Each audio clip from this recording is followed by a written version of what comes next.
Maraming riders sa iba't ibang bahagi ng Pilipinas ang nakiisa sa Unity Ride kahapon bilang pagtutol sa ilang probisyon ng Motorcycle Crime Prevention Act. Kabilang sa mga inaalmahan nila ang paglalagay ng mas malalaking plaka sa harap at likod ng mga motor.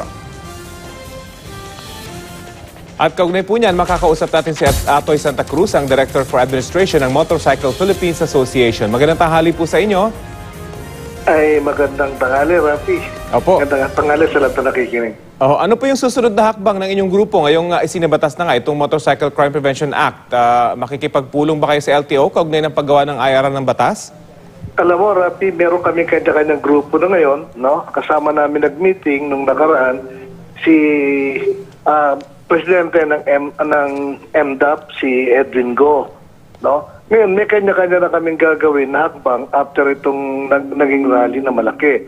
Ang isang naging participation na kinuha ko, siguro makikipag-usap kami doon sa mga susunod na senador at congressman sa 18th Congress kung po pwedeng ma-amend yung provision. Ngayon, lilinawin ko lang, ang gusto lang namin talaga, o yung grupo namin, ang gusto namin, yung plate number sa harapan na against yan sa safety. Pag lumipad yung plaka na yan, sa laki na yan, tatama sa mukha namin. Ngayon, narinig naman namin si Senator Gordon kanina na na-interview na okay naman daw sa kanya yung decal or sticker na yung daw ang panukala na sinasabi niya. Ngayon, tungkol naman doon sa IRR na sinasabi ng iba na doon nila habulin, medyo nagtataka lang ako kung po pwedeng baguhin sa IRR ng LTO yung Section 5 na nasa batas na. Hindi ho pwede yun kasi mangunguna dapat talaga yung batas. Pero in the first place, hindi ho ba na-discuss ito dun sa mga isinagawang hearing bago ito na-aprobahan? Alam mo, maraming hearing yan eh. Nung unang hearing yan, nung unang ipinasok yan, kung hindi ako nagkakamali, hinarang yan ng tatlong senador. Kasama yung tatlong senador, hinarang yan, kanya hindi natuloy. Ngayon, hindi namin alam, nung sa committee ni Senator Lacson, biglang nakita namin, pumasok na yan, yung una yan, Senate Bill 1397. Then, yun naman, na-monitor namin nung nakaraan, may mga rider na umattend dyan, doon sa 17th Congress, naging member pa sila ng Technical Working Committee. Ang pinagtatakan lang namin, bakit hindi napansin yung boses ng mga rider na umattend dyan sa 17th Congress. So tumutol po sila rito nung makita nilang binalik itong provision na ito? Yung talagang tumutol. Yung unang hearing yan, kasi nakakuan lang ako nung naging busy ako dahil sa mga safety seminar. Opo. Naka-attend ako ng unang hearing yan, no, consultation.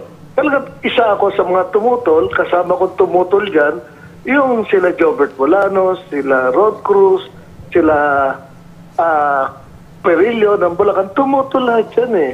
Ang pinagtatakan lang namin, pumupudo sa all throughout ng 17th Congress, bakit biglang naging batas at napakabilis? Yun na nga Yun po, ang pinagtataka namin. Mahalaga pong isyong ito, hindi lamang para sa inyong motorcycle riders, pero sa pag-craft ng batas. Kasi pag may mga ganito palang pagkakataon na kahit tinutulan na at umayon naman yung ilang senador at natanggal, pero pagdating sa batas, biglang bumabalik.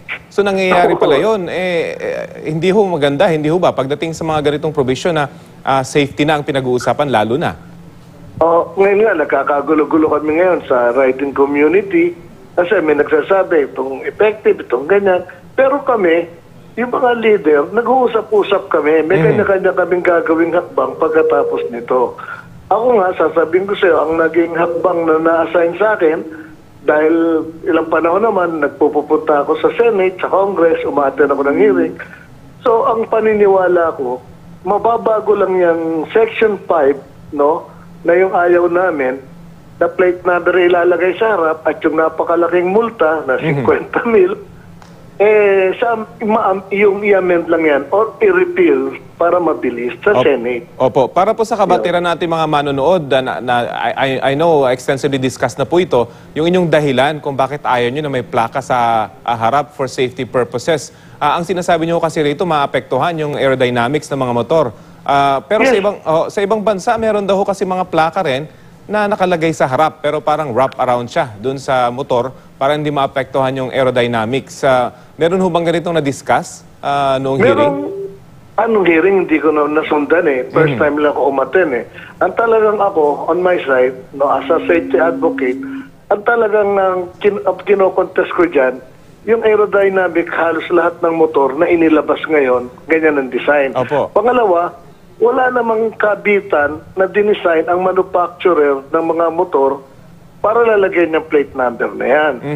No? Yun ang talagang kinokontest ko. So baka masira talagang- pa yung hindi lang yung aesthetics, kundi baka ma-void pa yung warranty ng motor kapag nilagyan mo ng kumbaga mga butas para lalagyan ng plaka.